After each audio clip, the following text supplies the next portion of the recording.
All right, welcome back, guys. One project that I've been slack on that I've not got finished, I've been putting off, uh, is Turbo Morpher. As you can see, I've already got it back together here. I wanted to check, make sure all the electronics worked. I'm gonna basically do a reassembly video, show you guys how to put it. That's kind of the tricky part on this one. Is actually getting the, I guess what you call the key assembly back in. If you remember from watching any of the previous videos, this morpher only has two keys, or not two keys, but two screws. I have one here and one here. I'm going to pop this loose. Reassembly's fairly easy. This piece right here, the barrel for the key, is kind of the hard part because it's spring loaded. And basically what you have to do, you can set, there's a little notch in the side of this for that edge of the spring to set in. If you just set it just like it is, and you rotate it, it won't rotate all the way. It's supposed to rotate like a half, 3/4 turn and then go back.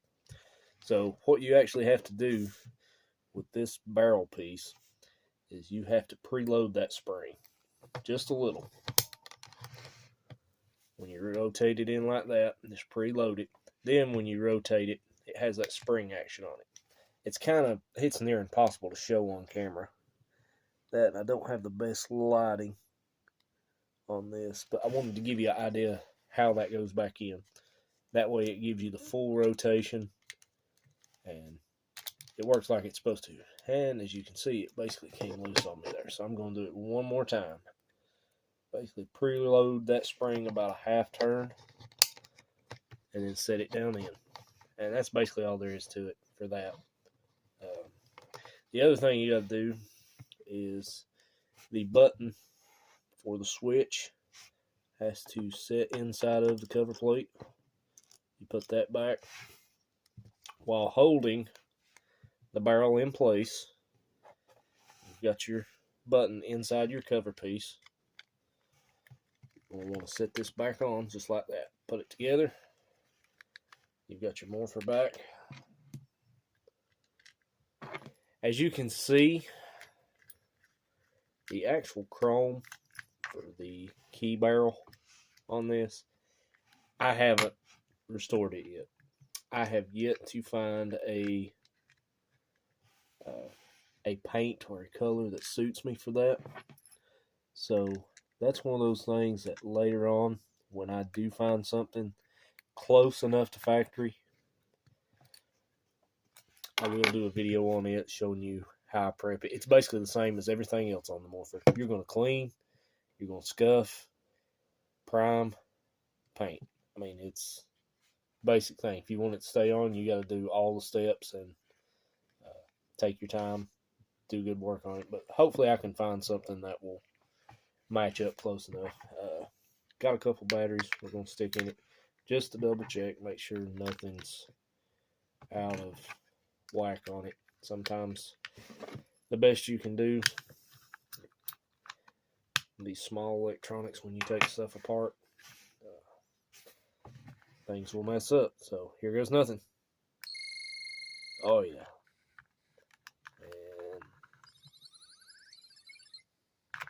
And it still works and looks great.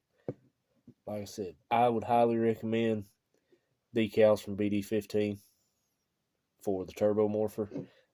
Are they exactly like the decals from the original?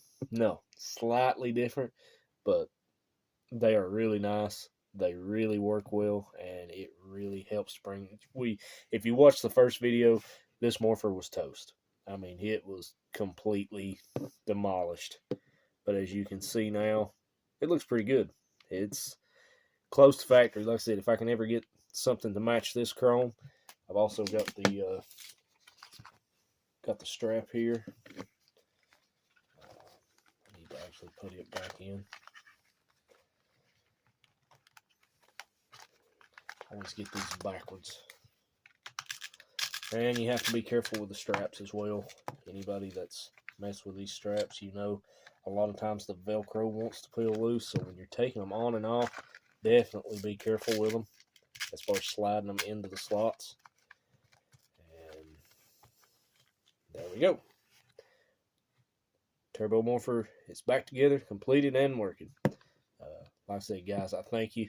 I appreciate you watching the videos. I hope you enjoyed this restoration. Like I said, as soon as I find what I'm looking for, I'll do another video and show you how that works as far as getting the chrome. But hit that like button, comment, subscribe, and we'll see you guys later.